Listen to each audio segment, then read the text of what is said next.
दोस्तों नमस्कार, शुभ संध्या, good evening. My name is S P Joshi और स्वागत है मेरे आज के ब्लॉग नानू की शानू में।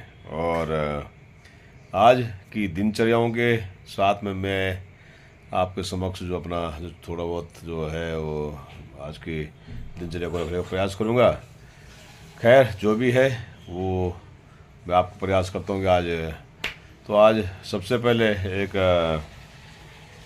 दुखद खबर मिली। और दुखद खबर यह कि परम सम्मानित, परम आदरणीय और ज्योतिष के प्रगाढ़ विद्वान आदरणीय श्री ब्रह्मानंद कपरान जी का आज 100 साल की उम्र में निधन हो गया और वह देवलोकवासी हो गए। वाकई में उनके बारे में जितना सुना है, जितना जाना है, हमारे शब्दों के माध्यम से बहुत कम होगा। लेकिन उनका जितना भी कहा जाए कि जिन्होंने मतलब है कि उनका बहुत गजब का मतलब उनके अंदर ज्योतिष तो था ही था, उनका व्यक्तित्व ही बिल्कुल अलग था।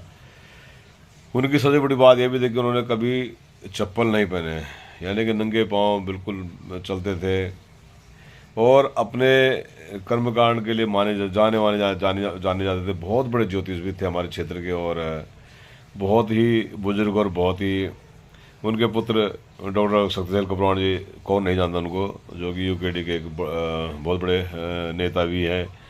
तो कहने का मतलब ये है कि आदरणीय ब्रह्मानंद कपरान जी जो आज हमारे बीच नहीं, और कल उनका अंतिम संस्कार होगा वहाँ पे फूलचट्टी में लगभग 12 बजे के लगभग, दो जो भी टाइम दे रखा उन्होंने, उनके परिवार वालों ने। उनकी सामाजिक सोच, व्यवहार कौशल, ये सब अपने आप में एक बहुत बड़ी चीज़ थी। मैं अपने ब्लॉग के माध्यम से आदरणीय पंडित जी को सादर श्रद्धांजलि अर्पित करता हूँ और साथ ही प्रभु से प्रार्थना करता हूँ कि उनकी जो पवित्र पुण्यात्मा है उनको श्री चरणों में स्थान दें। और निश्चित है वह मृतलोक से देवलोक में चले गए, स्वर्गवासी हो गए हैं। तो क्योंकि वो जितने वो जानकार थे, वो तो खैर ऐसी उनकी कमी को दूर करना कोई आसान नहीं है और बहुत मुश्किल काम है। और मुझे लग रहा है उनकी पूरा ही हम केशव क्षेत्र उनके जो उनकी कमी महसूस करेगा भविष्य में, क्योंकि ख़ास तौर पे जो युवा हैं उनको उनके बारे में पढ़ना और उनके बारे में समझना पड़ेगा कि कैसे विद्वान थे, कैसे उनका नाम इतना बड़ा नाम था। तो मेरी ओर से सादर श्रद्धांजलि, सादर विनम्र श्रद्धांजलि आदरणीय पंडित जी के लिए। दोस्तों आज एक और अच्छी खबरें मिलती रहती हैं, कुछ ना कुछ ऐसी चीज़ें हैं कि जो मिलना अच्छा भी लगता है। तो कमला नेहरू पुरस्कार के लिए हमारे यमकेश्वर के जो इंटर कॉलेज यमकेश्वर है, उस विद्यालय के बच्चों ने अपना जौहर दिखाया है। और उसमें मुख्यतः जो 10वीं की जो 10th तक क्लास तक की जो बच्चियाँ हैं, जो विद्यार्थी हैं, अंजलि और पल्लवी, वहीं इंटर कॉलेज स्तर के जो इंटरमीडिएट स्तर के हैं, ऋषा बुनियाल, कुसुम जोशी, साक्षी नेगी, काजल, शिवानी और कामिनी। मैं इसके लिए सबसे ज़्यादा आभार प्रकट करता हूँ समस्त विद्यालय परिवार को, और ख़ास तौर पर रौतेला जी को, जो बेहतरीन नेतृत्व यमकेश्वर क्षेत्र यमकेश्वर की उस विद्यालय के लिए करते हैं। उस विद्यालय के लिए उन्होंने काफ़ी अपना दिल जान जितनी उनके अंदर हिम्मत होती है उस लगे ही रहते हैं। और उनका सबसे बड़ा उनका सौम्य व्यवहार, उनका अपना जो व्यवहार है वो शानदार व्यवहार है। और शानदार व्यवहार के साथ साथ उनकी अपने स्कूल के लिए रोज़ नित नए चीज़ें करना उनके एक आदतों में शुमार है। और शायद यही कारण है कि आज ये बच्चे कमला नेहरू पुरस्कार के लिए चयनित हुए हैं।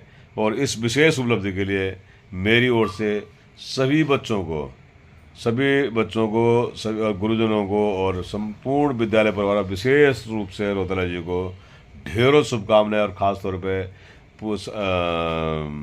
इस उपलब्धि के लिए रोहतानी जी का विशेष आभार इसलिए करना चाहूँगा कि क्योंकि उनके प्रयासों से ही यह संभव हो पाया है, और क्योंकि वह लगातार अपने इस प्रयासों के लिए लगे रहते हैं।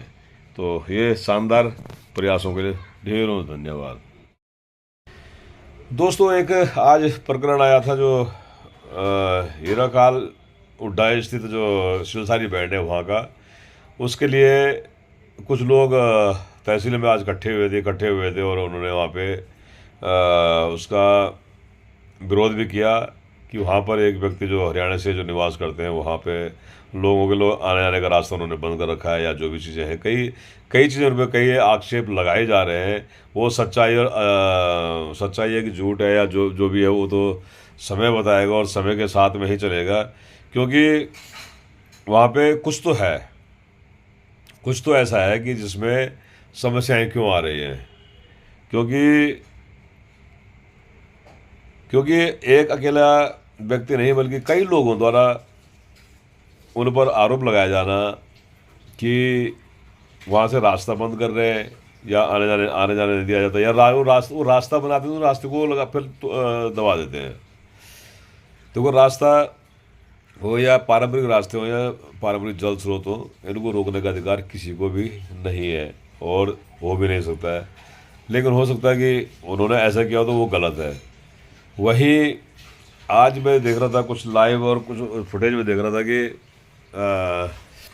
वहाँ पर काफ़ी लोग जो कह रहे थे कि खासतौर पे सुदेश जोशी हो गए, उन्होंने कहा कि उन्होंने वहाँ पे अतिक्रमण कर रखा और वहाँ पे कुछ नाली खरीदने के बाद में काफ़ी ज़मीन पर उन्होंने अपना आधिपत्य हासिल करना शुरू कर दिया, जो कि गलत है। यदि ऐसा हुआ तो ये गलत है। इस चीज़ के बारे में प्रशासन को संज्ञान लेना चाहिए, जांच करनी चाहिए कि क्या सही है और क्या गलत है। तो स्तर इन चीज़ों से देखा जाएगा। खैर, जो भी है, जैसे भी परिस्थितियाँ बनेंगी उस चीज़ के लिए सबको देखना चाहिए, और दूध का दूध और पानी का पानी होना चाहिए। तो मेरा अनुरोध प्रशासन से भी है कि इस ओर अवश्य ध्यान देना चाहिए कि वह जो व्यक्ति है, सिर्फ एक यही जगह नहीं बल्कि हमारे क्षेत्र में नीचे त्योड़ों के पास में भी कुछ लोग जो बसे हुए, उनके बारे में सुना हमने कि उन्होंने मूल रास्ता तो बंद कर दिया। नहीं करना चाहिए। मूल पारंपरिक जल स्रोत, ये चीज़ें बिल्कुल भी छेड़खानी करने का अधिकार किसी को कोई नहीं दे सकता है। तो इस प्रकार की चीज़ें नहीं होनी चाहिए, और यदि ऐसी हुई है इनकी जांच होनी चाहिए, और उस चीज़ों पर जांच करके जो सही फैसला है वो फैसला करके जनहित में निर्णय देने चाहिए। तो यही है। तो देखते हैं कि आगे जैसे जैसे पता चलेगा क्या हुआ क्या नहीं, और आगे भी अवश्य देखा जाएगा।